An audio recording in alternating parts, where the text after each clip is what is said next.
ইতিমধ্যে মাননীয় প্রধানমন্ত্রী ঘোষণা দিয়েছেন যে আমি শিক্ষা খাতে জিডিপির 5% পর্যন্ত বাড়িয়ে দেব, কিন্তু আমি খুব শঙ্কিত যে আমি এই 12 টাকা নিতে পারবো কিনা। কারণ বহুদিন ধরে না খেতে আমার নাড়ি ভুড়ি সব শুকিয়ে গিয়েছে। হঠাৎ করে এত টাকা কিভাবে নিব? এই ধরনের কোনো প্রজেক্টও নেই আমার, এবং এই স্বল্প সময়ে এই ধরনের কোনো কাজও আমি করতে পারিনি। সেই জন্যই আপনাদের সাথে ঘুরে বেড়ানো, দেখা, কথা বলা, ওই নকল মুক্তের জন্য নয়, শিক্ষা মানসম্মত শিক্ষা ব্যবস্থা কীভাবে আমরা আনতে পারি সেই জন্য। শহরের বাইরের স্কুলগুলোতে শিক্ষক নেই, মনে করেন 6 জনের জায়গায় 4 জন আছে, এর মধ্যে একজন মহিলা আছে, আবার ম্যাটারনিটি লিভে আছে, তাহলে রইল কয়জন? 3 জন। এটা আবার শহরে এসে তার অ্যাটাচমেন্টের সারপ্লাস হয়ে আছে। সেই জন্য আমি এখানে বসেই আমার পিএমডি সচিবকে বললাম যে তাদেরকে আগামীকালকের মধ্যে আবার যার যার বাড়িতে পাঠিয়ে দেন।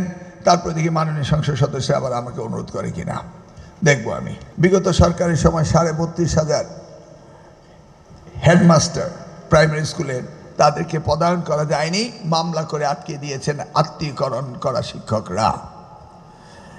এই ব্যাপারে বিগত সরকার কোনো উদ্যোগ নেয়নি। আমি আসার পরেই দ্বিতীয় দিনেই আমি আমার আইনমন্ত্রীকে বললাম যে ভাই, এটা আমাকে করে দিতে হবে।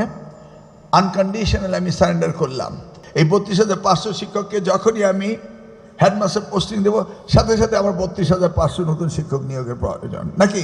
আগে তো ভ্যাকেন্ট করে, এর সাথে সাথে আবার প্রায় 10,000-এর মতো রিটায়ারমেন্টে গিয়ে আমার নিয়ারলি ইমিডিয়েটলি দরকার, অ্যাপ্রক্সিমেটলি সঠিক পরিসংখ্যান হয়ে দাঁড়াবে 60,000 টিচার্সের প্রয়োজন হয়ে দাঁড়িয়েছে। এখন আসুন, এক সমস্যা এ হলো বাংলাদেশ।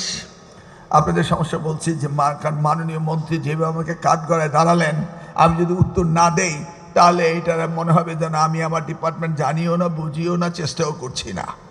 এই থেকে বাঁচার জন্য আমি ওনাকে বলছি।